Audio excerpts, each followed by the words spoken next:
ఇక ఆంధ్రజ్యోతిలో లోగోలు కాదు బతుకులు మార్చండి, చార్మినార్ తొలగింపు హైదరాబాద్ లను అవమానించడమే, కాకతీయ కళాతోరణం తొలగిస్తే వరంగల్ చరిత్రను అగౌరవపరిచినట్లే, మూర్ఖపు నిర్ణయాలు మానుకోండి, రాజముద్ర మార్పు వద్దు, లేదంటే రాష్ట్ర వ్యాప్త నిరసనలు చేపడదాం, చార్మినార్ వద్ద మీడియాతో కేటీఆర్. ఆయిల ముచ్చట్లు మత్తిగిన్నాం కానీ రాష్ట్ర వ్యాప్త నిరసన. కవితను అరెస్ట్ చేస్తే బీజేపీ, కవితను కనుక టచ్ చేస్తే రాష్ట్రం అగ్నిగుండం అయిపోతుందని చెప్పిండు కేటీఆర్, కేసీఆర్, హరీష్ రావు. ఏమన్నా అయిందా? యాదుకుందా? ఒక్కరన్నా ఈ రాష్ట్రంలో బాధపడుతున్నారు? అసలు మీ కార్యకర్తలు స్టేటస్ పెట్టుకుని కూడా బంద్ చేసిరు ఆమెది. నేను గతంలో ఆమె స్టేటస్ చూసేవాళ్ళను, అంటే ఎవరన్నా ఆమెకు సంబంధించిన అభిమానులు స్టేటస్ పెట్టుకుంటారు, ఇప్పుడు స్టేటస్లు కూడా బంద్ చేసిర్రు. ఏమనంటే మళ్ళీ రివర్స్ లా ఈ దొంగెందుకు, ఈమె ఏడున్నది, జైలు ఉన్నదా, ఇంట్లోన్నదా అని అడుగుతారని చెప్పి స్టేటస్లు కూడా బంద్ చేసిర్రు. 2 నెలల చిప్పకూడదు తినబట్ట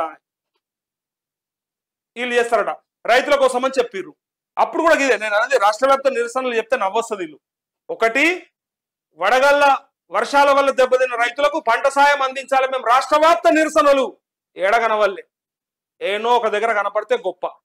ఇంకొక రోజు రైతుల కళ్ళాల్లో ఉన్నటువంటి వడ్లను కొనుగోలు చేస్తలేరు, ఆ ధాన్యం పూర్తిగా తడిసి ముద్దయిపోయి అది ఇలా మొలకెత్తుతా ఉంది, ఆ ధాన్యం వారకు కొట్టుకపోతా ఉంది, వరద కొట్టుకపోతా ఉంది, రైతు నష్టపోతా ఉన్నాడు, ఆ వడ్లు కొనేదాకా మేము ఇడిచిపెట్టాం, మేము రాష్ట్ర వ్యాప్తం నిరసనలు అని చెప్పారు. వచ్చిరా బయటకి కనబడరా? ఏనన్నా ఏ ఊర్లన్నా? ఎక్కడో ఒక చోట, 1-2 చోట్ల. అది రాష్ట్ర వ్యాప్తం.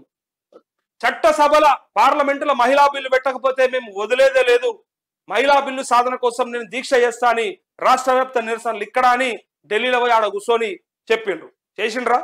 అయ్యిందా? వీళ్ళు ప్రతిసారికి ఇట్లే రాష్ట్ర వ్యాప్త నిరసనలు, రాష్ట్ర వ్యాప్త ధర్నాలు అని చెప్తారు.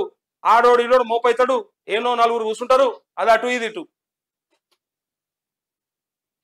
ఇగో నరేంద్రుడి ధ్యాన మండపంలో నరేంద్ర మోదీ ధ్యానం. ఎన్నికల ప్రచారం ముగిసాక 45 గంటల ధ్యాన ముద్రలో